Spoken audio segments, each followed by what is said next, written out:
Hello again everyone from Tokyo, Japan, and welcome back to Japan Vintage Camera, where today I'm going to show you a brief video on how to unstick the slow shutter speed escapement on a folding medium format camera. In this case it's going to be the Konica Pearl 2, which uses a similar shutter system to a lot of other cameras which were on the market at the time. It's basically a copal shutter, and was used in this camera. Is also used in a lot of 35mm cameras. Quite a common shutter.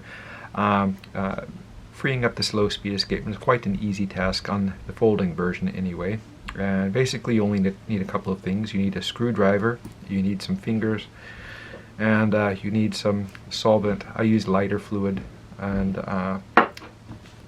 it's pretty basic and straightforward repair. The first thing you need to do is unscrew the front lens element.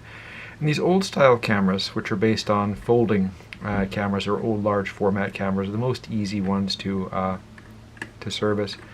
Simply unscrew the lens until it comes off, and under here we have the shutter itself.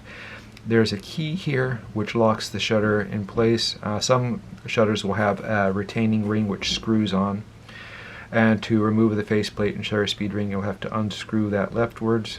In this case we just turn the ring like so. So the flat end faces toward the round part on the inside of the shutter, and then simply turn leftwards a little bit until it stops, and then lift off.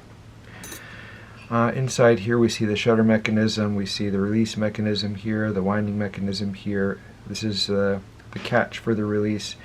This is the slow speed escapement mechanism here, and it looks very similar on most cameras. There are some variations. More primitive cameras or simpler ones will have a smaller one, but basically they all look similar to this. And what you want to do is simply add a few drops, just that much, that's all you need, to the escapement, and then reassemble.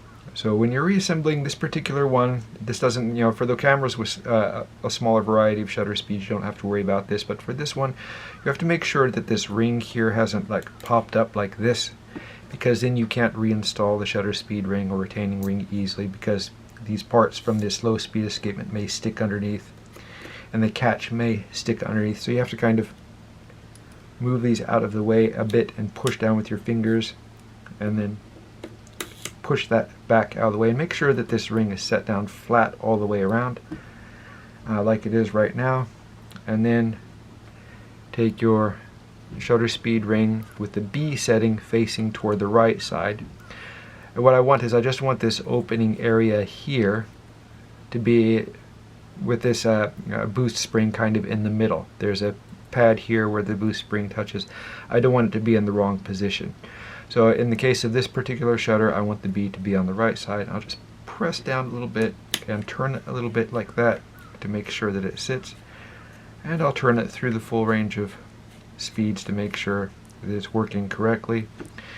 And then I'll take the retaining ring, and the key here will fit between these two detents, like so, and then turn it with the fingers. If it doesn't turn easily, then that means that this ring on the inside may have lifted up again. Sometimes that happens. It's kind of a pain in the butt sometimes. In this case, most cases it's alright, but sometimes it does. Then you have to lift it back off, make sure that the ring is set down, then put the stuff back on, and then simply turn that lever until it locks everything in place, and make sure that the shutter speed ring moves the full range of speed. When you go to the 1/500th of a second, it will be harder because there's an extra spring, but for the rest of the speeds it should be nice and smooth. And if we set it to 1 second, bingo, works perfectly. Anyway, that's it for this camera, and that's how you get the slow shutter speeds working. Keep in mind that the accuracy, the specs on the shutter are about a half a stop, which would be at 1 second, half a second. So if it's taking a long time, like 1.5 seconds, it will still be within spec for color negative film. So don't worry if it's taking longer. 1.5 seconds is significantly longer than 1 second. At the higher shutter speed you can't really tell by listening, but as long as it's within a half a stop, then it should be good enough. If it's already working but seems a little bit slow, sometimes a few drops of solvent will speed it up a little bit and give you a more accurate slow speeds. But that's pretty much it. So anyway, I'll go ahead and reinstall the front lens element. That'll be it for this video, just a quick one showing how this works. And I'll be posting more videos on camera repair and maintenance, and also reviews. If you'd like to see these, please check out my channel. And if you like it, please subscribe. Thank you very much for watching, and I hope you tune in again soon.